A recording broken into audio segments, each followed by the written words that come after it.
এখন ঘড়ি কাটা হচ্ছে 3টের দিকে আর আমি এখন কই আমার গলায় কি দেখতে পেয়েছি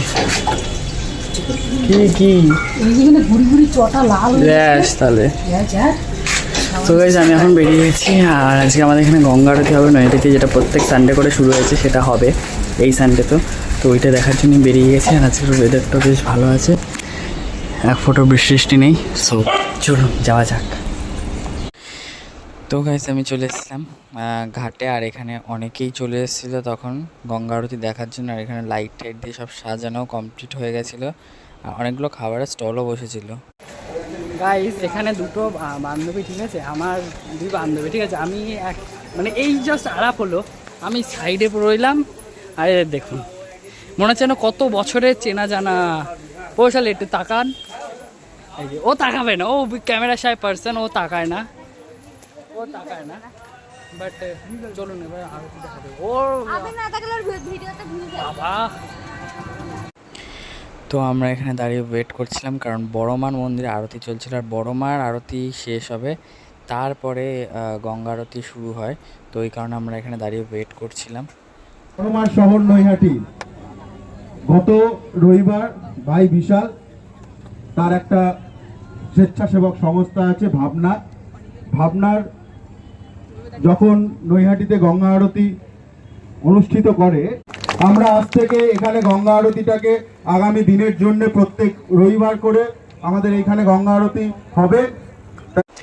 আর দাদার কথা বলে যাওয়ার পরই ঠাকুর মশাইরা, মানে যারা গঙ্গা আরতি করবে, তারাও চলে এসেছিলো, আর প্রদীপ নিয়ে, তারপরে ধনুচি নিয়ে, সব কিছু নিয়ে গোছগাছ শুরু হয়ে গেছিলো। আর দেখতে দেখতে এই যে একদম ওই 7টা 5-10 নাগাদ আরতি শুরুও হয়ে গেছিলো।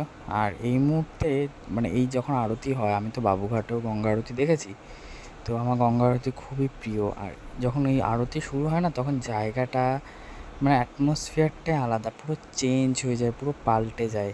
ওই যেটুখানি সময় আমরা দাঁড়িয়ে গঙ্গা আরতি দেখি, পুরো মানে মনে হয় যেন একটা আলাদাই জোনে আমরা চলে যাই, ঠিক আছে। তো আমি তো ওই কারণে গঙ্গা আরতি দেখতে ভালোবাসি বলে, যেখানে মানে কাছাকাছি যখনই যেখানে গঙ্গা আরতি হয়, আর এবার তো আরও ভালো, কারণ প্রত্যেক রবিবার করে নৈহাটির ফেরিঘাটে ঠিক সন্ধ্যে 6:30 থেকে 7টার মধ্যে গঙ্গা আরতি হবে।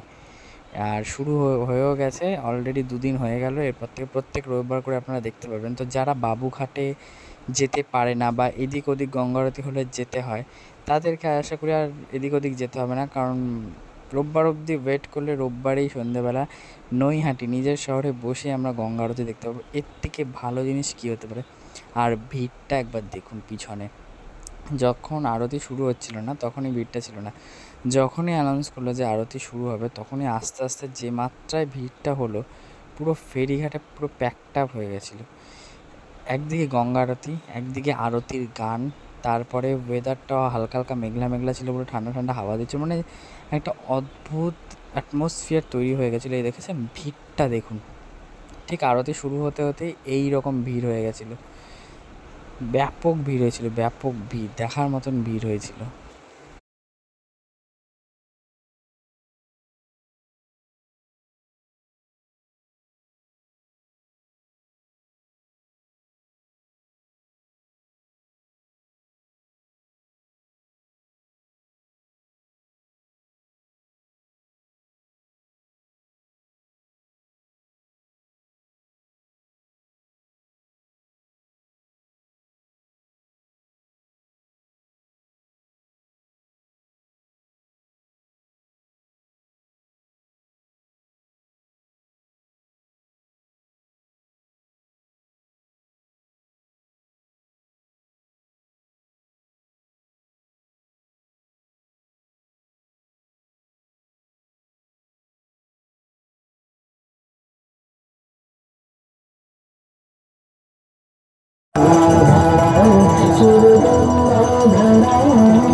তো দেখতে দেখতে আমরা চলে এসেছিলাম গঙ্গা আরতির একদম শেষ পর্যায়ে। এই চামড়ার আরতি দিয়েই গঙ্গা আরতি শেষ হয়, তারপরে হচ্ছে গিয়ে ফুলের আরতি করে।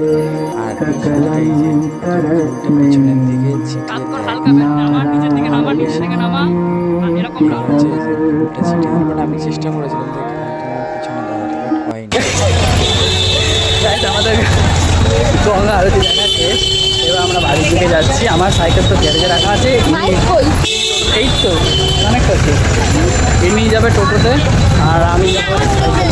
ও উঠবে, ও ডানা তো ডানা গজিয়েছে ইদানিং, এই দেখুন ও ডানায় উড়ে উড়ে যাবে আর আমি পা হেঁটে না, আমি আমার ঘোড়াতে যাবো সাইকেল।